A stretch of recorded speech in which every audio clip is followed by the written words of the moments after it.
going here. Yeah, this has got to be turned on as well. All right, make sure my backup recording is working. I got a bunch Yeah, of it's stuff not just going on. it's not just one button. No. Definitely not just one button. Perfect. Yeah, that looks good.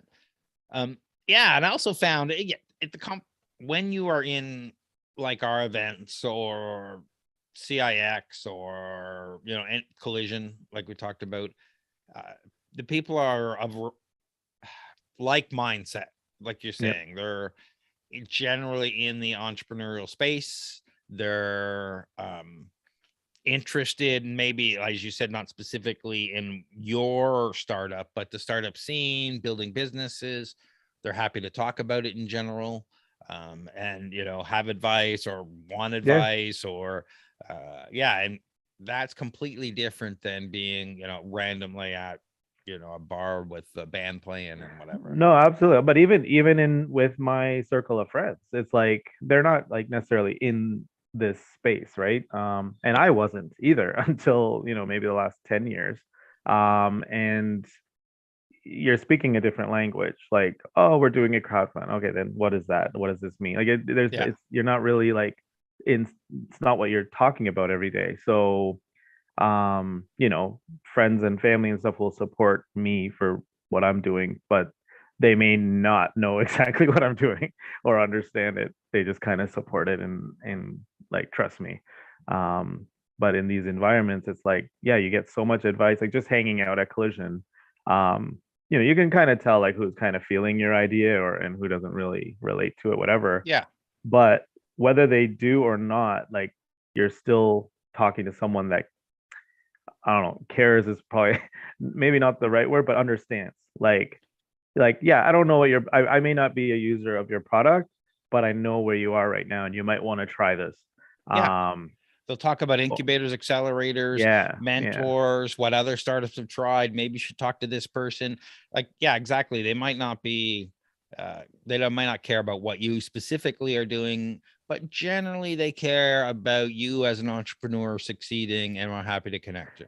yeah, which was really cool. Like my last Collision conversation at Hotel X was with three or four guys I just kind of met at the bar, and we were talking, all doing different things, and I got a little bit of a lecture on on how I need to be like because we were talking about sales styles and because we're in a fundraising stage and I'm like very, you know, I like organic relationships and I feel like in this process like it's not normal for me to like try to sell myself or try to sell something. It's more you talk and then Yeah. you know if it happens organically, great. They're on the fence, the side of like Jimmy, you need to be more aggressive. Jimmy, you need to like at least like ask us for stuff. Because then I was like, because I was kind of slowly like we're doing this crowdfund and we're building up our user list, and then the one guy was like, now Jimmy, stop talking. Just tell us to do it, and that's it. Yeah. And I'm like, yeah, but I don't want to just ask, but and I got it. Like I do. There's a fine line, right? You gotta can't go too much one way and too much the other way. Well, it's simple. I say this and people don't understand. You really have to pound people over the head and make it simple for them. Hmm. Hey, would love you to invest. Go here.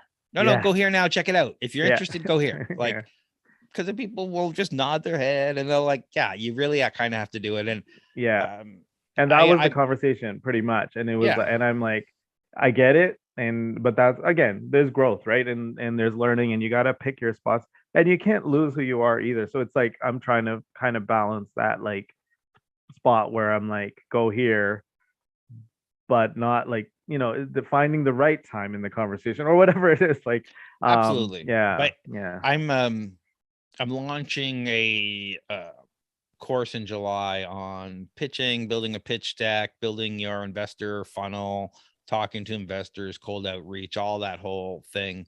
You might be interested in, but it's you might not be. But yeah, I agree. You have to actually focus. If not the specific conversation, you have to focus the actual conversations, meaning not randomly. If you're even if you're not going to be aggressive, you should only be talking to investors who are actually interested in investing in your industry. Yeah. That's what I mean by focused conversations, and approaching, like, if someone's into pets, they're not into you, or if they're into, I don't know, space, they're not into what you're doing. Yeah. Yeah. No, absolutely. And in a form, like in a arranged, at Collision, they arranged, I think, we had a angel or VC meeting. That was different, right? Because you're in there for that purpose. Like, let's get to the point. This is what we're Yeah, building. of This is where we course. think it's going to be. That's easy. But everything else, like when you're at Collision, most of the people I'm talking to aren't even investors. Like, they're more, well, they could be other, startups. They could be just People. attendees, like interested. But because we're doing the crowd fund, um, kind of applies to anybody who has any interest in small investments or big investments. That's why we like the idea of it. Kind of brings the people in to a platform that essentially is for the people. Are you live crowdfunding now, or are you? No, probably in about a week. Okay, That's what we're perfect. targeting. Yeah, we're just ironing some things out on the legal side and just Yeah, this is yeah, 2 or 3 weeks out. I think I got 2 or 3 people ahead of you, so we'll talk about your crowd fund, and then when I launch it, we'll have the link to it in the show notes. perfect. Yeah, that'll be great. That'll be right in the heart of it. So Yeah, the timing will be perfect. perfect, awesome. And all right, are we ready? I'm good to go. So we are live everywhere.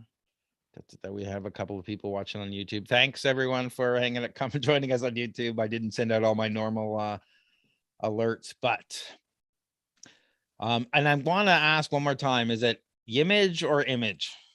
We It's had this Image. conversation. Yeah, Okay. it's Image, and pretty I much 99% of people that read it the first time say Image, okay. including my family. Everybody. It's the at this point the theory is if we build a great product that everyone starts using, everyone will say it right eventually. Absolutely. Yeah. Eventually, So I just, as a interviewer, I want to get it right. yeah. So we're getting No, but it could lead to some great marketing opportunities.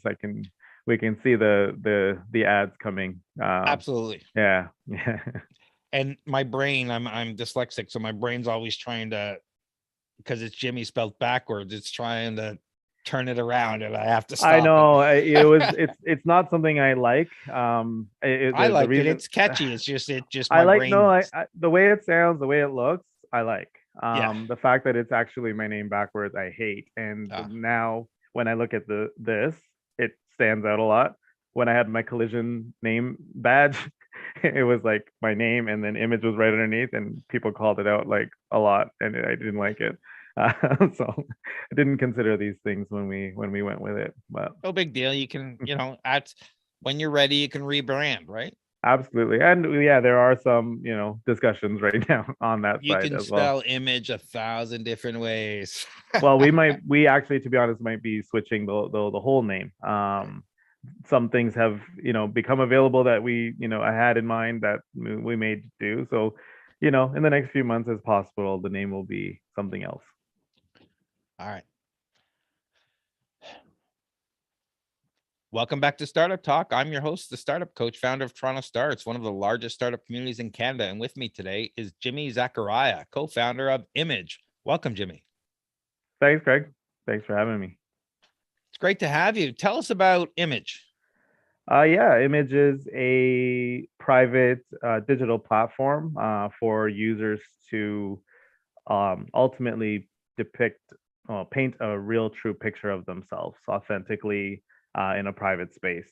Um, think of the functionality of a Facebook, an Instagram, or a Twitter, or any journaling app you might use, and take out all the social, take out the likes, take out the pressure, take out the comments, um, and just kind of put in what's true. We'll be, kind of using activity based pushes to kind of get you into that and try to poke at you a little bit to kind of pry out of you a little more of your true self. Um, the end goal being that you leave something behind that is like an authentic view of the person you are or were. So we're going to get into how about you do that and a few ish questions I have about that in a bit. But I like to start with who the entrepreneur was growing up. Where what were you like? Were you a handful for your parents? Were you studious, into music, sports, socializing? Uh, I was not a handful. I think I was pretty good. I have like different personalities for different places, and I've always been like that. And I've, as I've gotten older, that's balanced out a bit. I've learned I'm more myself at more places than I used to be. But as a kid, I was a little crazy at home, but in public, very calm and well behaved. Um, I did well in school. I wouldn't say I was studious.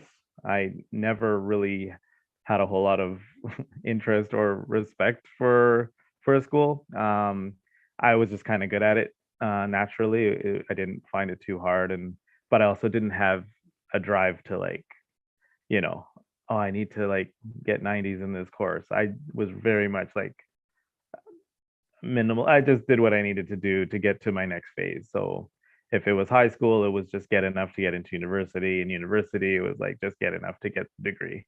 Um, didn't really have a plan as far as as far as careers go.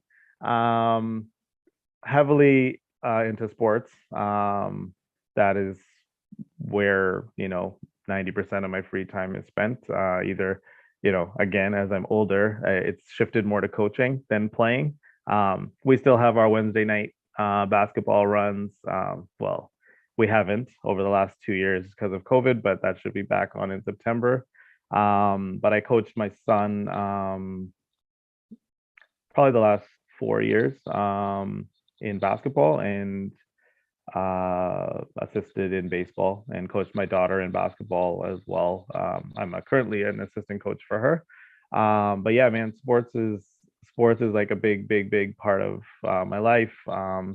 Very into music, although as again I get older, kind of lose touch with new music. I don't really, if I'm not in the car, I'm not listening. And generally in the car now, I'm just listening to my old music. So new music has to get sent to me or something for me to connect with it. But yeah, otherwise, yeah, grew up, born and raised in the GTA, and went to U of T, kind of just stayed around here the whole time.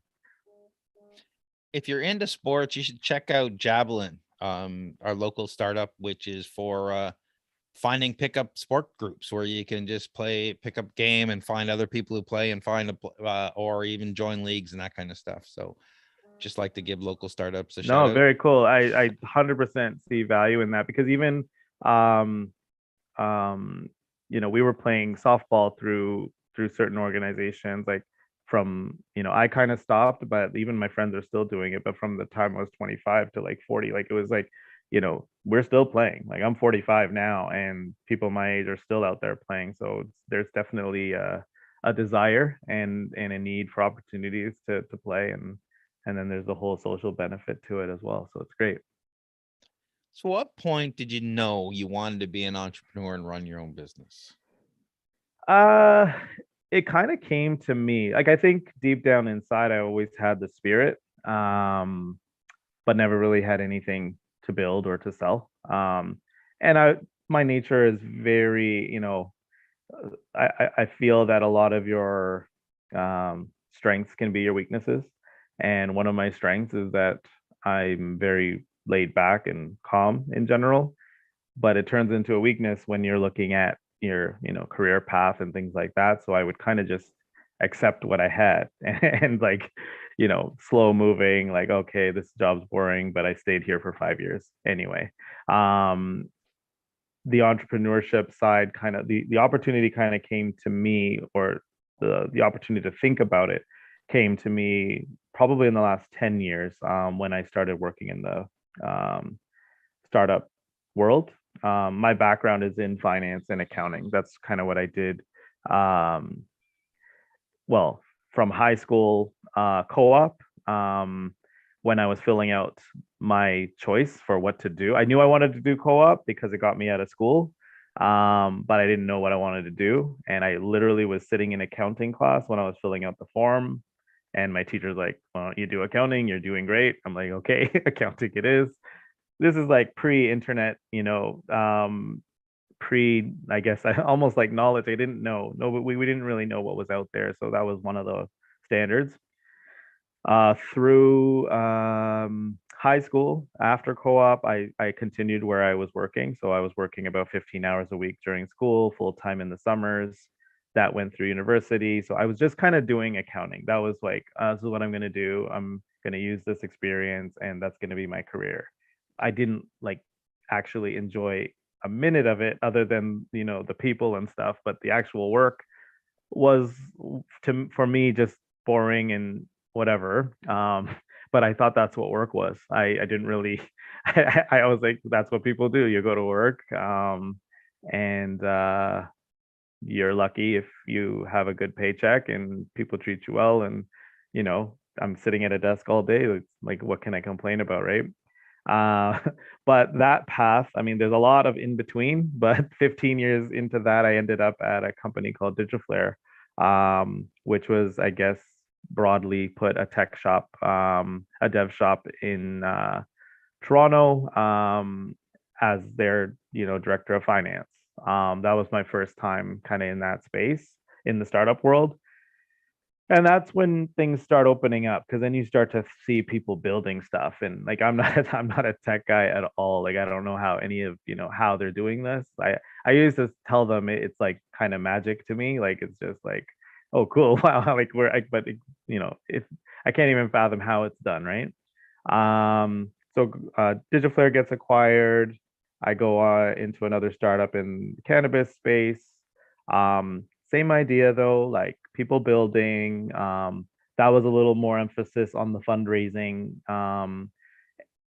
And then after that, to another company that wasn't exactly a startup, but very startup-y, in a sense that they had got acquired, hadn't really been profitable. So a lot of what they were doing, had that startup feel. And during all these years, I've probably, reported to, I'm gonna say five or six CEOs or business owners. Um, so during all this time, I'm around them. I'm kind of like seeing them in their roles and seeing how different they all are. Like, it's not one of them did it the same way. Um, so yeah, so I mean, but long story short, like the last 10 years gave me access to the idea, like the thought that you can actually build things. Um, and probably more importantly, the people. So my co-founders were colleagues of mine at Digiflare, and they are, the only reason I can even trust anyone like to hire to build things, because they know what they're talking about. So, and just in general, I've got a lot of resources, people wise, that I can reach out to to help. So really, the thought process kind of was a long stretched out one, as my answer um shows. So opportunity cost is infinite. You want to start your own business. Why Ymmij versus any other opportunity? Yeah, I guess kind of like I said before, like I never really had anything to sell, or an idea that I wanted to go with, which is kind of just why I never really built anything or tried. Um, this ultimately, kind of starts with selfish reasons. It's something I want. Um, the basic spirit of Ymmij comes from a story of like when my son was about 3 months old, the first time I'm getting on a plane, um, without him, the thought crossed my mind that if something were to happen to me, he's never going to know me. There's like literally nothing documenting anything about me or what I think, or anything. It'll just be a matter of, you know, people's thoughts of me and memories. ultimately that's the spirit. Like I worry, I think about these things, what I leave behind, what impact I have. um I'm very opinionated, but also very uh careful where I speak and who I'm speaking to. So there's a lot I won't say just because, right? And social media is like completely the opposite. Is like a whole, is like an area like that I don't live in, because it's very unnatural and kind of toxic. And it, for me, I mean, a lot of people are very comfortable there, and but for me, it's not a place. But I do want my great grandkids to know where I stood on certain issues that were happening at this time. I do want them to know what music I liked, or essentially what made me tick, because ultimately, I think we all, like, we really all have value, more than I think we talk about. It's very like every, like, we do wills and we do life insurance when we're thinking of not being here forever. But like, to me, the only thing that matters is this, like, or something like this that will actually last forever and have an impact on future generations. So the why this is because it's like the thing I care about the most, probably, that I can actually uh build something around. I'm just not into a lot of the trends. Just by nature, I'm not interested. Whether it's crypto or NFTs and stuff, I that's more like, when the technology is ready, give it to me, like, and I'll use it. But right now it's all experimental and not really, you know, uh, doesn't really strike me as something I'd want to spend time on. This is, has the potential to not only, like, it's also that intersect between profit and, um, I guess, social welfare. Like in its best form, Image will make people happier. Whether it be like because your parents left you something like this behind, that you'll always be able to look at it, and know, maybe even know people you didn't get to know. Like, I didn't know my grandparents well. Like, they were alive when I was alive, but they were in India and didn't speak English, and I didn't speak their language, so we didn't really know each other. Like, so I wish I did, right? And this is kind of where what it all comes down to is just, I like to say, like, when you're talking about like living and dying, it can get kind of sad and morbid. But what we like to say we are, is we're not about death. We are about life. And I think we can kind of, by doing this, I think people will just be happier. Whether it's the user making inputs, kind of learning about themselves, you see 10 years of your stuff and you kind of see your growth or lack of, or see, oh, maybe I need to fix this, or whatever it may be. That user will benefit, and then the person it gets passed down will benefit just by learning about the people that were around them, because we all get stuff from our family naturally, that we don't even know, and maybe knowing these things will help us.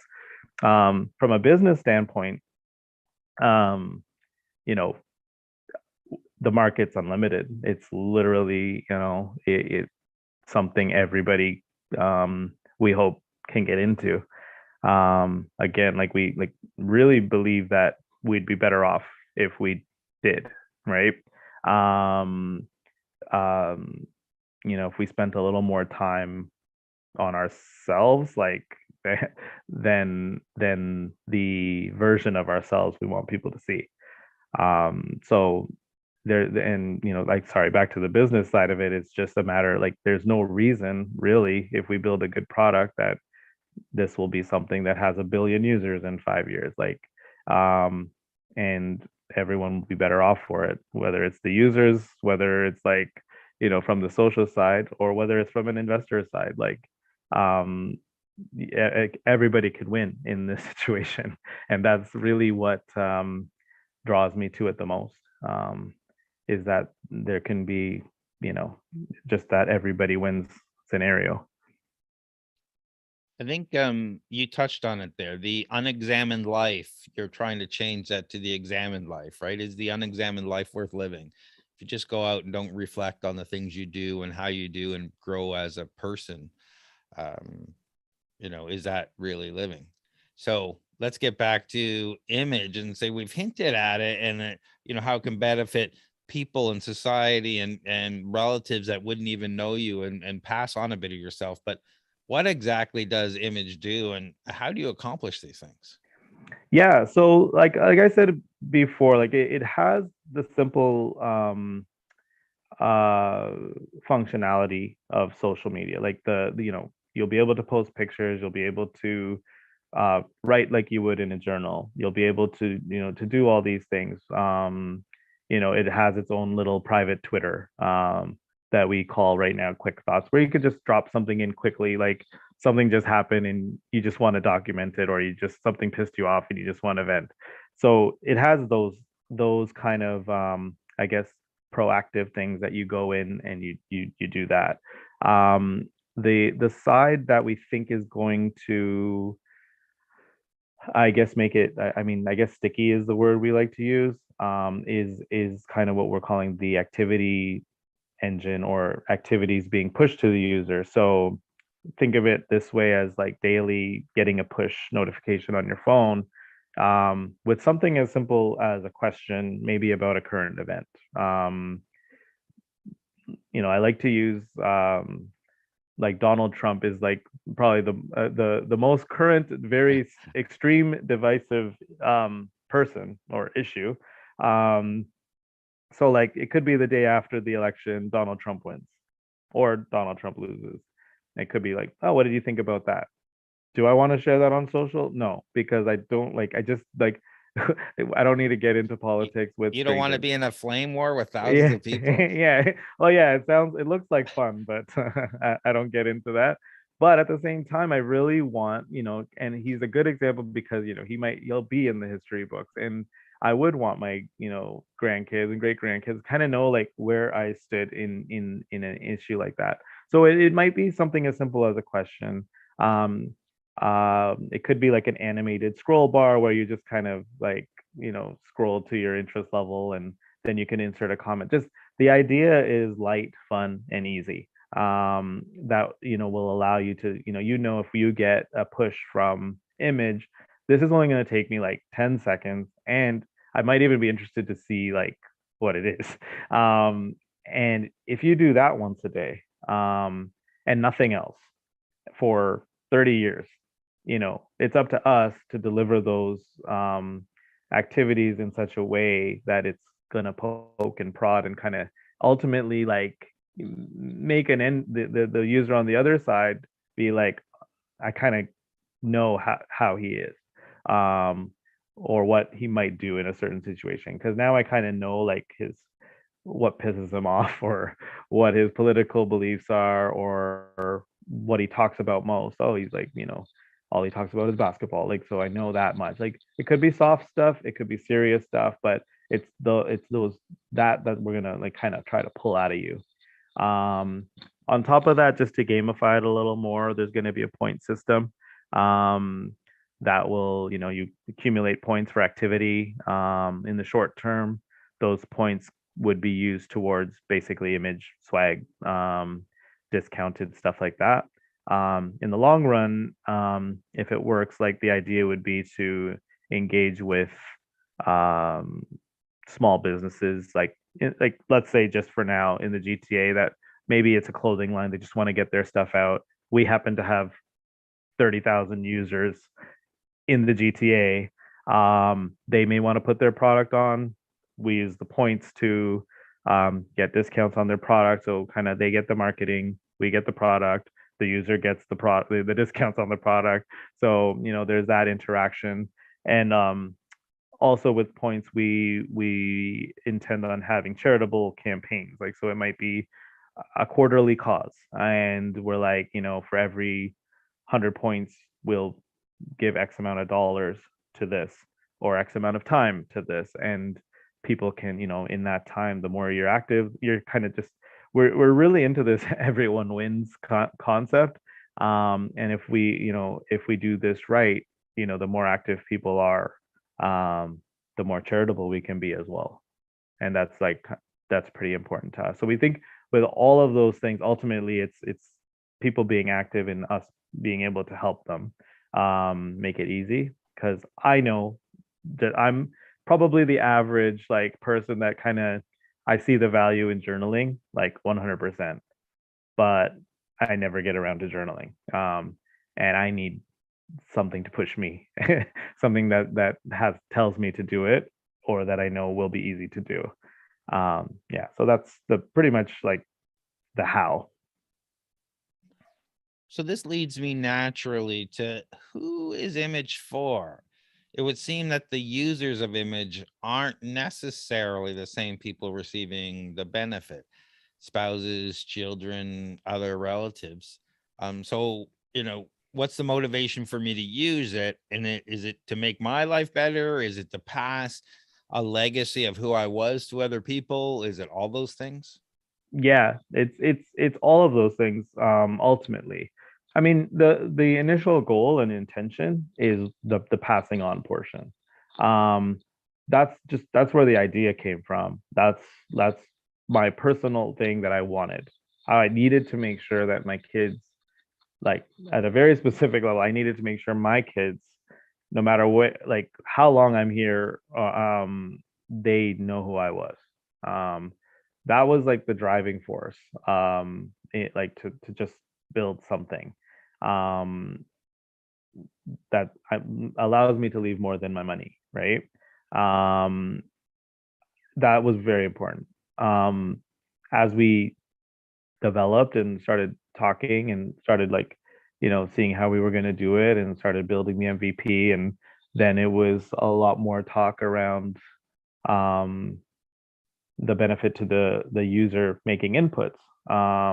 Then you're looking at, then you're thinking more like, what if I live 50 more years and I'm doing this?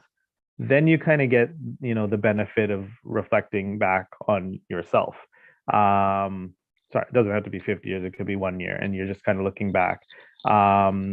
So, and you figure like, and then there's other fun stuff we can do with that, how like with Google Photos, like, hey, this is 2 years ago, this is what we can do the same thing with that. So to the user that's making the inputs, they get that benefit too, like just about kind of, maybe it's just laughing at themselves, or maybe it's like reflecting on a downtime they had and kind of comparing it to where they are now.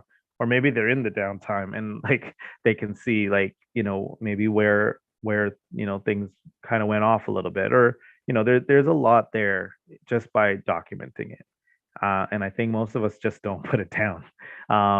Social is the one place where some people do, which I don't even believe it's a large percentage. I think I would assume 90% of social media users um, are consuming, as opposed to contributing. So I think, that means 90% of people, and minus whoever does journaling normally, aren't really putting anything down. And I think, again, like I think it's one of those things. It can only help. I really believe that. So self-discovery usually isn't easy. And as humans, we lie to ourselves all the time. I'm going to do this, New Year's resolutions, whatever. Like, there's 1,000 different things we tell each other every day. How do you get to someone's realest self? Uh, Honestly, like it's like, from our perspective, it's the poking and prodding and asking, like, and making it easy to be honest, right? So trusting the platform that what you say is going to be kept there. There's that, and then there's like what we ask. So we will spend like like a huge amount of time on what we put out there, um, because all of it will accumulate into, a picture of the person, right? So we'll be looking at it from all angles. Could be just from fun stuff, like just your interest in movies and music and such, but could be political. It could get more personal, like whatever it is. That's kind of, up to us to like be able to get it. But I think it's really in terms of the activities we build and what we ask. And then hopefully in turn, the more people are, engaging with those activities, maybe then slowly they start logging in more to do it on their own. Um, like there's a whole component of being able to story tell, right? And I can backdate a story till to whenever just to put it down, and then it'll show up on your timeline at the time it happened, right? So my timeline doesn't have to start today. It could start 1977 when I was born. I could be, hey, I was born today, whatever, right? Yeah. So, um, sorry, I lost track of the question. Yeah, but that's how, like, but really it's that, like, that's how we get there, is just by getting people to be active. And like literally, like if you participate in 300 activities a year for 10 years, it's going to show. As long as you're honest with yourself when you're making the entries, and that's where the trust factor comes in as well. So I do this for, let's say, 5 years. And then I go back and look at it. What if I don't like what I see? And I don't want to share it with anybody?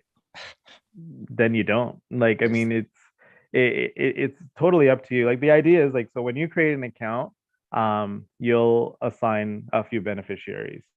Um, that's it. And then later, like there will be a shareability. Like if you want to share it earlier, you can. If you want to share it never, I guess you would just kind of get rid of the beneficiaries or delete your account. Like that's up to you. Though the hope is though, like, not that, if you don't like what you see, like the hope would be that um now you have it documented, like what you don't like to see. And hopefully you can use that to adjust and kind of be more what you'd like to see. So yeah, like, I mean, functionally, yeah, technically they can, it doesn't have to go out to anybody. You can even just keep using it, make sure, like, make it not shareable ever, if you so choose. Well, we'll never share it unless there's a beneficiary.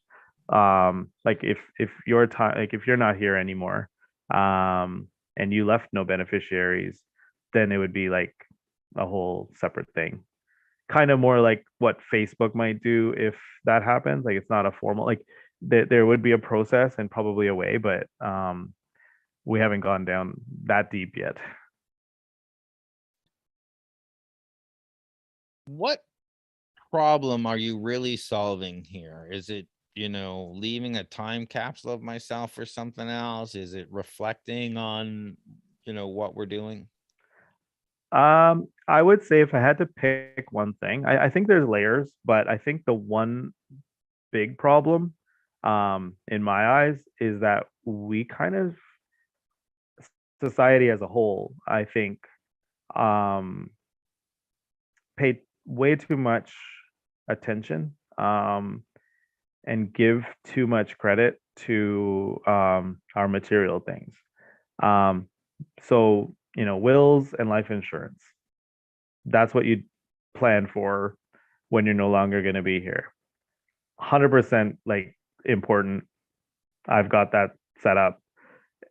But like, to me it's a huge gap in in what we need to leave behind. Like there is no um easy way or routine, I guess might be the best word, routine way to just to leave what will last behind. That's like kind of what I think is the biggest problem, is that we're just not like, we're not valuing our lives in a sense, like to be like, okay, when I leave, all I'm leaving behind is X amount of dollars, a house, and the life insurance company is gonna pay some money, and then I'm gone, and and that's it. Like, I don't think it needs to be that way. Like, I think it is. I think we've just kind of accepted that to be, and in with image, like the best form of image is we shift that whole thing. And we just add the third piece. It's just like, to me, it's like just a missing piece. And honestly, like everyone would have been better off if if that piece was filled 100 years ago or whatever, right? So I think we're just kind of, that's the number one kind of problem, I think. And then the secondary ones is just like that whole piece of authenticity. We're all, social has way too much control or emphasis. um it's like an illusion that social media actually represents real life. It represents a part of life, I think, a fun part of life, and I think there's nothing wrong with that. I just feel like we're here to provide some balance to that. I think there's an interesting perspective you provide. Like, I don't think people, I take a step back and say we are in unprecedented times. Never mind Donald Trump and the controversy around, like you said earlier, great talking point to ask privately, how do you feel about this, how do you feel about that, because in publicly you may choose something different. But now we went through all this COVID stuff, and now we're going through inflation and the war in Ukraine, and like the market is doing things that people haven't seen in 30 years. And like we are in all these things, and with all these things, all these changes, and that may never come again for, or at least not for generations. Like, who has seen something like COVID, the lockdowns, the stuff we've been through, and getting that kind of live, or not live, but that visceral feedback from the people who lived it, rather than mainstream media telling you, oh, thousands of people died and this is what it was. But how did the mass law affect you? How did the vaccination affect you? What was Yeah, your work like? What was yeah, this like? What was it like when the truckers protested in Ottawa for you? yeah, What was, like, there's so many things yeah, that everyone yeah, has a different feeling. I talked to a friend of mine, I'm saying, I mentioned, I don't necessarily, I support people's right to protest, but at the same time, and they happen to live in Windsor, and they were fed up because they were blocking, they had to live with it every day and yep, go through it. And yeah, I think everybody has a different perspective, and it versus just the one, history book that tells you, oh, this is what happened. Well, yeah. really? Oh, absolutely. And this is like we are often, I think, misled, right? Like I think I don't know if Elon Musk said this, or it was in regards to Twitter, about how Twitter is, supposedly the voice of the people.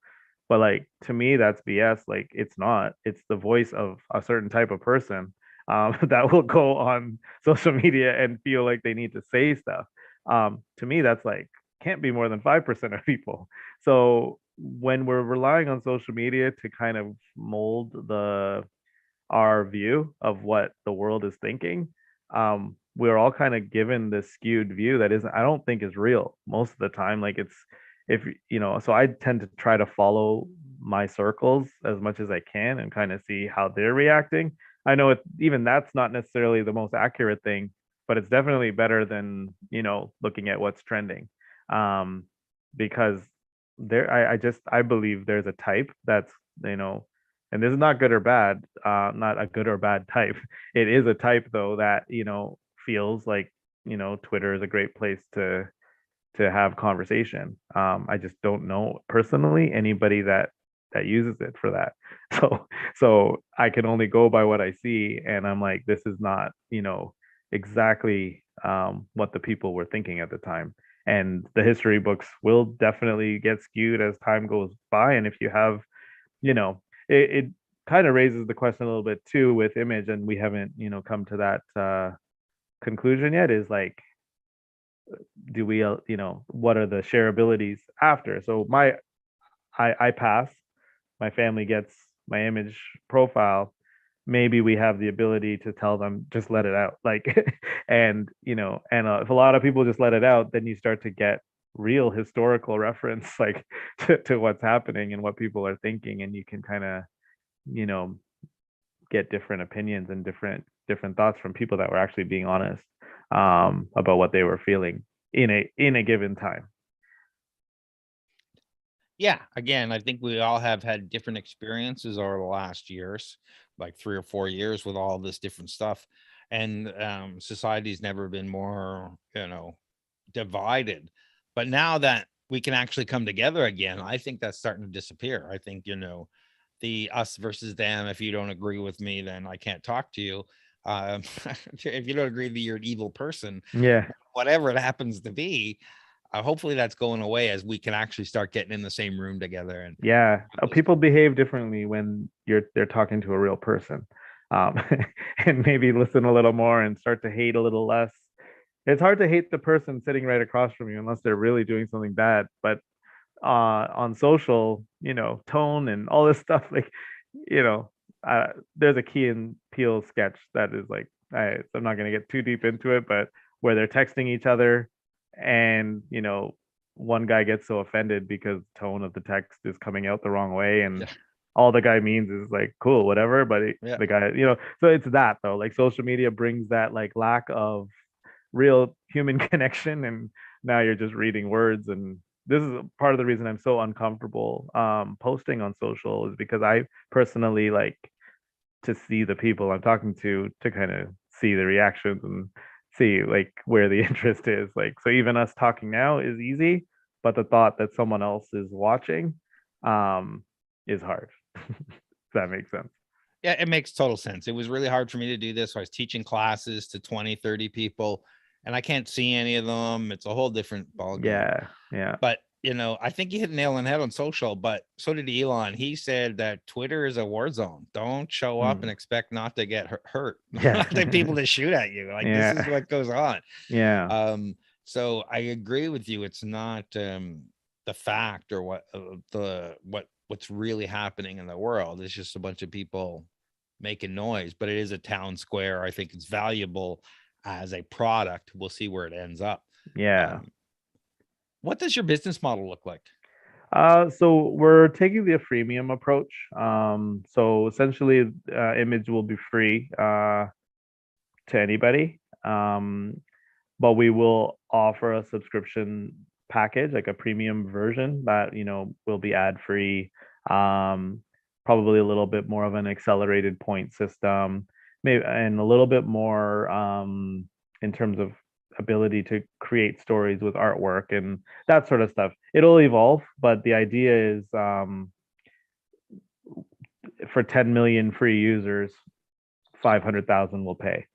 And that's where, the majority of the revenue will come from that. And then the other part will be mostly from advertising. Um, and then a little bit from product and that sort of stuff. Relationships with whether it be vendors, like kind of using the platform, um, or possibly insurance companies or companies that want it to treat it as a benefit, right? So you may, you know, a life insurance company. The idea is if we, this is later though. Like this is not like something we're worried about now, but down the road, partnerships with, let's say a life insurance company, for example, might decide it's beneficial to attract a few more policyholders by saying, well, you can have the paid version of like a subscription to Image with our if you go with our policy. That type of thing, which could go somewhere just in bulk, like huge volumes at one time. But that's not the short term. The short term is we just build this out, get as many people using it as we can. Um, Through every marketing avenue we can, depending on budget and such. But ultimately, that's it. Like it's pretty simple in that sense. I think there's a good advertising model in there once people start asking questions, and you can do a lot of local stuff, and if not, based on 1,000 different things. Yeah, Vegan, vegetarian, yeah, political leaning, I just name it. yeah. Like so, our like we've got a like a very I mean the promise, so to speak, is like we're not going to be selling your data or anything like that. That's kind of core to like we're just trying to be, but that doesn't mean like we won't internally be using the data to make the experience better. Which in Absolutely. turn, For yeah, example, if yeah, you're doing questions and you find out, Beyond Meat and whatever the other thing, and you ask some questions about it. Is this a good idea, bad idea? You know that I'm into this stuff. Why yeah, would you yeah, not, potentially advertise? Because I'm using the freemium model, which means I'm going to yeah, get advertising anyway. Why would you yeah. not direct advertising that Get actually? something that's better. Yeah, Don't send me the Burger King or yeah, the steak ad. Send me the yeah. yeah. Yeah, So exactly. Like so that type of like, we do have a lot of access or ability to learn. I mean, we are learning about people. That's the whole thing. Um, except we aren't gonna, sell it to some other company to use the data to do blah blah blah. But like you said, like if it's gonna make your experience better, we'll use that. Like so we could use a survey as a way to see where the marketing goes or see like what people that use the product are into, of course, it and just then makes do it sense that that, way. yeah, Yeah, yeah, internally you're giving them better experience. For example, if I'm in Toronto, you might want to give me Toronto-based stuff right. versus, LA-based stuff. Yeah, Or exactly. And that's something I don't think I mentioned with the activities and pushes is, ultimately in the short term it's going to be probably GTA focused and we'll build from there because we just don't have the resources to follow local news like everywhere. But the idea is even pushing news stories to you so that you can just be like, I care or I don't care. If I care, you can say something about it. So that's kind of another part of it where your location will guide that as well. everyone talks about hustle. What are you doing to get traction and build your audience? Well, so we're kind of in this in between phase where we built as far as we could with the resources we had. Um, the platform, like the model that we have right now is usable, but we're not actually pushing it out because it's not at the state we want to be to start pushing it out. It's in this stage where like you can use it, but I need to make sure I tell you what's coming first so that you understand, you know, it's that first impression thing and the first impression isn't ready. So I want to be able to like talk about it. So we aren't really like pushing for traction on the actual platform just yet. Right now the focus is more on fundraising for the next 2 to 3 months. And for that, we working with Equivesto, who you've had on here. Um, and with their help, we're going to have the crowd fund open in the next week or two. And that will be the push there. Like the hustle will be around kind of getting people aware of what we're trying to be, why they should invest, and how they can invest. And then the whole learning about Equivesto, learning about Canadian crowdfunding, because it's not as common here as it is in the US. But I definitely like believe in it. Like I this is my first go around, but to me it's I, it may be just my personal preference, but it's a great way to raise from the people, as opposed to relying on a few angels and VCs early, like to for everything. This way, you kind of get a little validation on if someone's willing to put money into it, then that's probably more validation than you know someone just willing to use the product. So there's a lot of that. So really the push is there. And otherwise it's just getting out there and talking. Like it's been such a relief to be able to meet people. Like the first 2 years, basically we've been locked away trying to like build, and it's very demotivating and very hard to build relationships. I would not have met you last year, um, because you're Yeah. able, Toronto starts events kind of is huge to me, um, especially having been not around this before. Like, so that alone kind of changed the trajectory. So really, it's all about the people right now. Just educating and trying to find the people that get what we're doing and want to be part of it. Yeah, your equity crowdfunding campaign with Ecovesta will probably be live when this goes out. So those of you listening on the podcast, click the link in your chapter link, or check the show notes for the link to the crowdfunding campaign to find out more about how you can invest and be a part owner in Ymmij. Yeah, yeah. Go ahead. I like to share both successes and failures, so there's a chance that others won't make the same mistake. Can you tell us a time where you screwed up and made the wrong pivot or startup decision?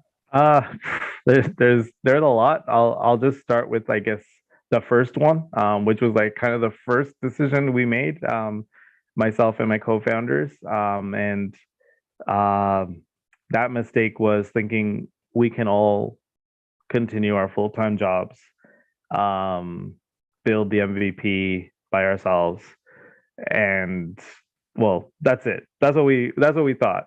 And we lost about 2 years, like, of of not doing much. Like we did a little bit, but not a lot. So I think that was the first mistake, is basically trying to do things without spending money. Um, I would, if anyone's thinking of that, I would say make sure you can build on your own, and make sure you have time. We kind of, I think, all underestimated like how much time we had and how difficult it was going to be to meet up and have meetings. And then time just, there was nothing pushing us, right? So then time just like flies by, and we're like, what the hell? Like, where did the time go? So then eventually, we kind of regrouped, and I decided, like, okay, we have to spend money now. Let's just get someone to build, and we'll go from there. COVID kind of helped push us along, because I had a COVID layoff, and that made me like, okay, well, I'm not going to look for another job, because now I can focus, right? So really, that's probably the first move, and it was a mistake. um, and then from there, there's a lot of learning goes along with it. I think I mentioned earlier about like, um, strengths being weaknesses, and uh, I guess advantages also can be like. So I'm fortunate to have a really great network of resources, and like that can help with so many things, um, which leads to a lot of advice. But early on, I was just kind of taking a lot of advice, but not then over time you realize a lot of the advice conflicts, and there are two different people have two completely different theories. And then, because I'm very much by nature someone who kind of respects experience, and um tries to be fully aware of what I don't know, where I haven't been. And like, so I'll be like, okay, yeah, they've done this, so I'll do that.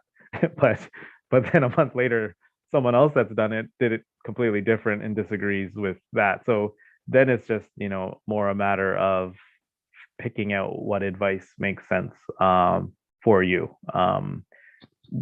There's a million ways to do this, and I think you just have to like do it within your comfort zone, and um, pick what advice to take, because everyone has a different way. Absolutely. That's a great point, because every investor will tell you something different. Um, I think as a founder, you've got to get as much advice and mentorship as possible, then take that away and reflect on it and who you are and where you're going and make the decision. Like, you come in and saying, I don't know what to do in this situation. Then you talk to 10 different people and get 10 different answers on where to go. But at least then you may even go the 11th way now that you've talked to 10 people and they've given you, okay, now I've got my own idea. But it's having those conversations and getting that advice. If you just take it as Bible, odds are you're going to fail in some way, because everyone's going to have a different opinion, and there's a lot of bad advice, and nobody knows your startup like you. Yeah, yeah, and that's a big learning. Like, that. But again, it all, like, I still am so like, there's still so much I don't know.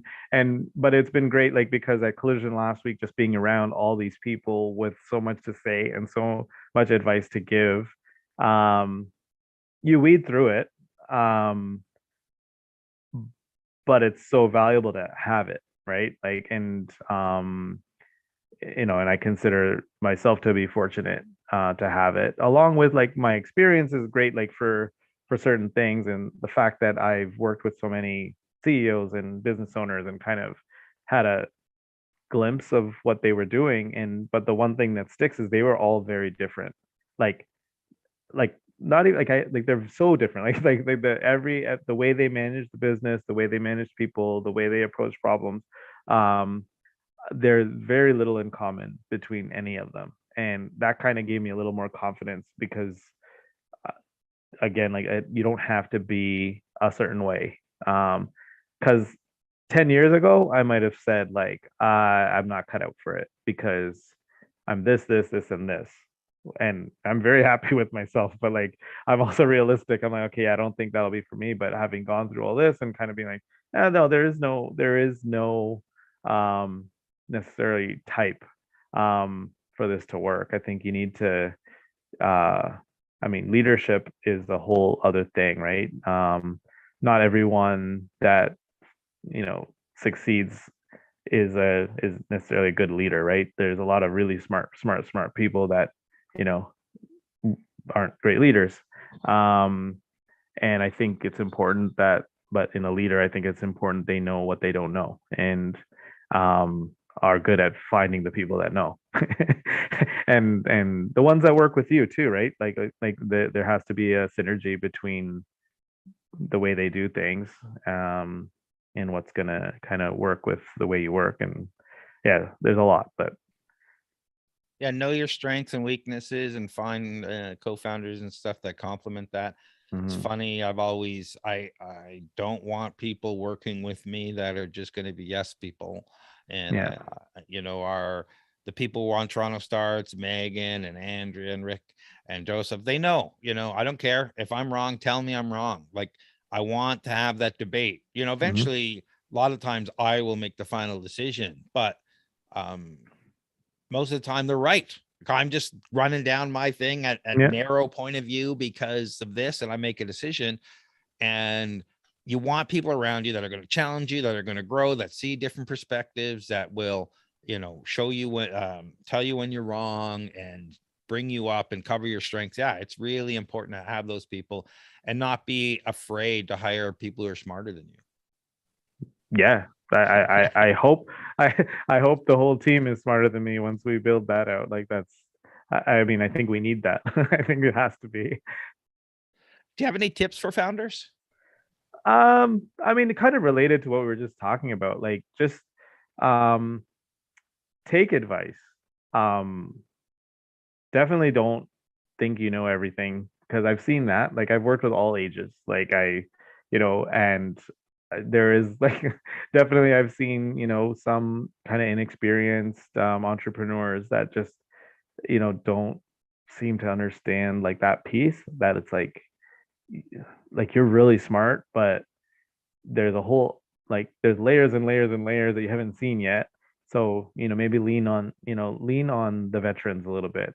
Now, like me being a veteran now, it's like I see the value more, but like I've worked for people when I was 40, I reported to a 26-year-old CEO and like a 21-year-old. I'm not sure what his role was, but like title was, but that was who I worked with more closely. And I would like the 21-year-old was like more like I don't know everything.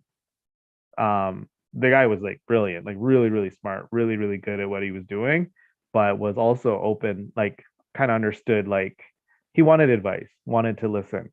And I think that's probably the best advice I would give.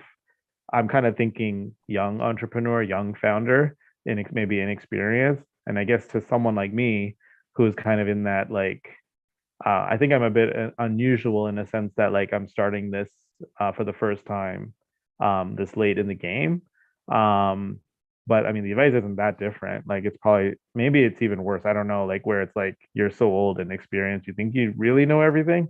But But I think taking advice and listening, I think listening is the most important thing. um we're only doing the crowd fund because it was introduced to me. Like I never, like, it wasn't even on my radar. The idea was introduced to me. Then I started to learn about it. Then it was like, oh, this is like actually really cool. And it was introduced to me by someone who had done it before and knew about it and like understood it. So you gotta listen. Don't act like you know everything. I think that's and okay, maybe, and then above all, above and beyond all that is try. um like, if you can, like, this is like, I'm probably in the category of like, I probably shouldn't be doing this if I'm being practical. Like it's not like I'm like, I have tons of money and can afford to like take a big risk and not work for a couple of years and like all this kind of stuff. So I fall in like a bit of an irresponsible place, right? But no regrets, right? Like, the last thing you want to do is not try. Um, and I think that's probably the number one thing I would say. Like, if you want to do something, you got to just try it and see what happens. And then worst thing that happens is you fail, but at least you never have to worry about it again. Like that, oh my God, like what if I did? Like, that's my biggest fear, honestly, with this was like, I don't ever want to be like that. Like, I should have done this. So Yeah, just jump in. And yeah. I don't know too many entrepreneurs who you think that they've taken the safe route or the easy route. So it's, the common logic is go get a job, work for a big company, get a pension and retire, not, hey, go start your own thing. And have other people rely on you for their income. Mhm. Exactly. Well, yeah, I went 25 years of just working. Um, and mind you, the last 10 were pretty good. Like, once I got into the startup scene, things started to change because then you're like wearing multiple hats. The value you can bring is a lot more tangible. Like, you're making decisions that actually like impact the company, as opposed to my, older days in like like one particular big corporation where it's like I could tell them tomorrow I'm not ever coming again and they'd be totally fine because they would just move one other chess piece into my seat. Like, it wouldn't matter, right? And we're all wired differently, and I think that's like something everybody, founder or not, just anyone like starting a career or whatever, um would benefit from, is kind of paying attention to how they're wired. No one told me this. So I was just like, oh, you finish school, you go to work, nobody likes their job, and you keep going, right? And I think if you understand a little more about how you're wired and you focus on that, like, I learned through experience that like let's say at the big corporation I worked at, you could tell like there was certain types of people that were driven by this. They loved it. Like, they loved the idea of working and kind of climbing the ladder and achieving, success that way. And then you had other people that were just like, why am I here? It's kind of boring. Not like, oh, it's a horrible place to work. It's just kind of boring. I don't feel like I'm doing anything. So that's kind of where I stood. But again, just thought that's the way it is and kind of kept going for a long time and just got luckily, put into a startup. Yeah, I tell you why corporate life wasn't for me over drinks on Wednesday. Yeah. So what's next for you and Image? So the next big thing is the crowdfund. That's where all our attention is shifting to. This is kind of the big point where we're like, well, there's two things it gives us, right? It gives us the money we need to go to the next, build the next phase, which should take us to a real launch. Um, and it also gives us validation. A successful crowdfund says there's enough people um, that are interested in this to justify, continuing. Um, from that, we build, and then hopefully, like, by next spring, we would be having a launch of Image.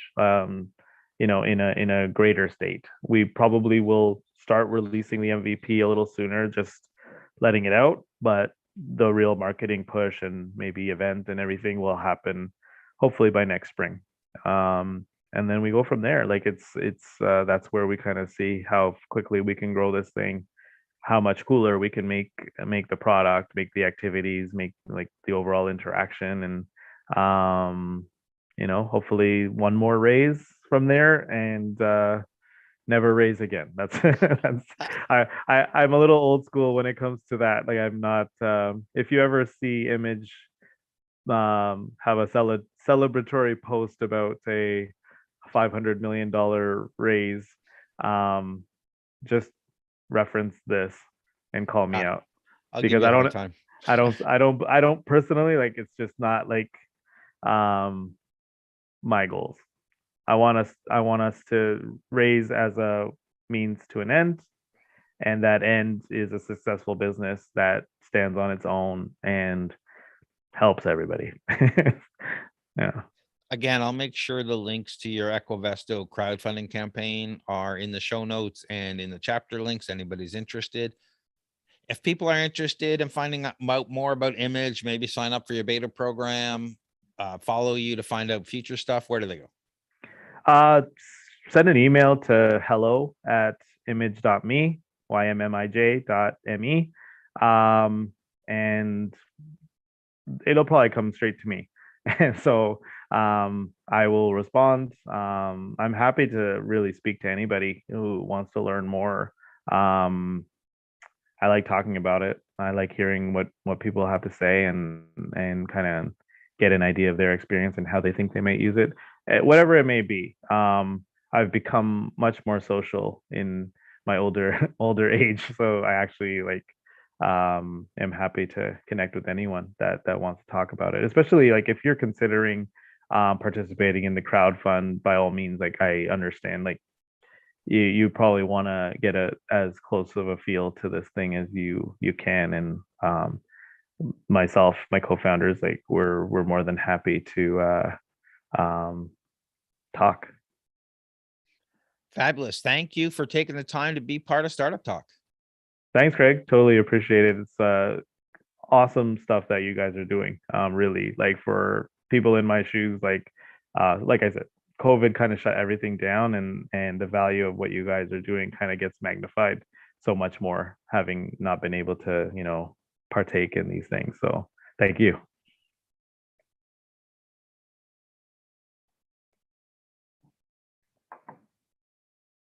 Do that. So feel okay about that? Honestly, sure. I mean,